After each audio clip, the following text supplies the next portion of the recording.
Top quality और consistent performance के लिए सिर्फ सिल्वर पंप नाम याद रखना। સુરત શહેરમાં રક્ષાબંધન પહેલા આરોગ્ય વિભાગ દ્વારા ચકાસણી છે તે હાથ ધરવામાં આવી છે। અલગ અલગ જગ્યાઓ પર મીઠાઈના વિક્રેતાઓ છે ત્યાં જે સેમ્પલ લેવાની કામગીરી છે જે આરોગ્ય વિભાગ દ્વારા હાથ ધરવામાં આવી રહી છે। સીધા દ્રશ્ય જોઈ શકો છો કે આરોગ્ય વિભાગ દ્વારા આ જ પ્રકારે સુરતના 9 ઝોનમાં અલગ અલગ ટીમો દ્વારા અલગ અલગ મીઠાઈના વિક્રેતાઓને ત્યાં જે સેમ્પલ લેવામાં આવી રહ્યા છે। મહત્વની વાત કહી શકાય કે રક્ષાબંધનમાં મોટા પ્રમાણમાં મીઠાઈનું વેચાણ થતું હોય છે અને લોકોના આરોગ્ય સાથે ચેડા ન થાય તે માટે આ કામગીરી કરવામાં આવતી હોય છે। સીધા દ્રશ્ય જોઈ શકો છો કે ખૂબ મોટી સંખ્યામાં લોકો છે મીઠાઈની ખરીદી માટે આવી રહ્યા છે અને અહીંયા તપાસ પણ હાથ ધરવામાં આવી રહી છે। ત્યારે આરોગ્ય વિભાગના અધિકારી છે તેમની સાથે વાત કરવાનો પ્રયાસ કરશું। સર, આજે સેમ્પલિંગની કાર્યવાહી છે હાથ ધરવામાં આવી રહી છે, કેટલી જગ્યા પર તપાસ કરાઈ છે? આખું જ બોલેગા? કેટલી જગ્યા પર? હું DD Thakor, food safety officer, Surat મહાનગરપાલિકા।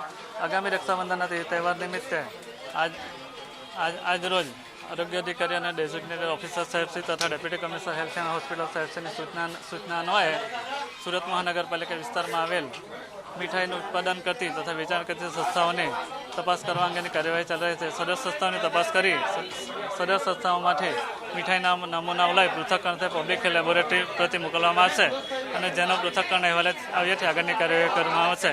આ રીતની કામગીરી આજે ઓછામાં ઓછી 15 થી 17 જેટલી સંસ્થાઓમાં કામગીરી ચાલી રહી છે।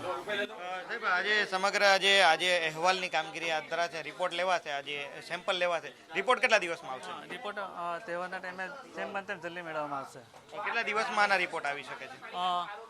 તહેવારના ટાઈમે 2 થી 3 દિવસમાં રિપોર્ટ આવી જાય છે। ચોક્કસથી, એટલે કે હાલ જે સેમ્પલિંગની કામગીરી હાથ ધરવામાં આવી રહી છે તેના રિપોર્ટ આવતા જે 5 થી 6 દિવસ જેટલો સમય થતો હોય છે, પરંતુ ત્યાં તો લોકો છે મોટી માત્રામાં મીઠાઈઓ છે તે ખાઈ ગયા હોય છે અને ત્યારબાદ જાણવા મળે છે કે કઈ મીઠાઈનું સેમ્પલ છે તે નેગેટિવ આવ્યું છે। એટલે કે મોટી સંખ્યામાં લોકો મીઠાઈ આરોગ્ય બાદ આ બાબતનો રિપોર્ટ આવતો હોય છે, એટલે કે લોકો મીઠાઈ ખાઈ ગયા બાદ તેનું પરિણામ સામે આવતું હોય છે। એટલે કે તહેવારો પહેલાં જે કાર્યવાહી થઈ છે તેનો રિપોર્ટ તહેવારો પછી આવતા લોકોના આરોગ્ય સાથે પણ ચેડા થતા હોય તેવું પચપણે લાગી રહ્યું છે। પરંતુ હાલ જે મીઠાઈના સેમ્પલો લેવાની કામગીરી હાથ ધરવામાં આવી રહી છે ત્યારે કેટલા જે દુકાનોમાં આ કામગીરી કરાય છે અને કેટલા સેમ્પલો લેવાય છે તે તમામ બાબતનો રિપોર્ટ છે તે આવ્યા બાદ જ જાણ થશે અને કોઈ પણ દુકાનદારની આ જે સેમ્પલ છે નેગેટિવ આવશે ત્યારબાદ તેની સામે કાર્યવાહી થશે। પરંતુ સવાલ એ છે કે કાર્યવાહી થયા પહેલા હજારો લોકો છે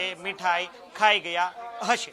કેમેરા પર્સન કેસી વગા સાથે મિત્ર પાવરા, ન્યૂઝ કેપિટલ, સુરત।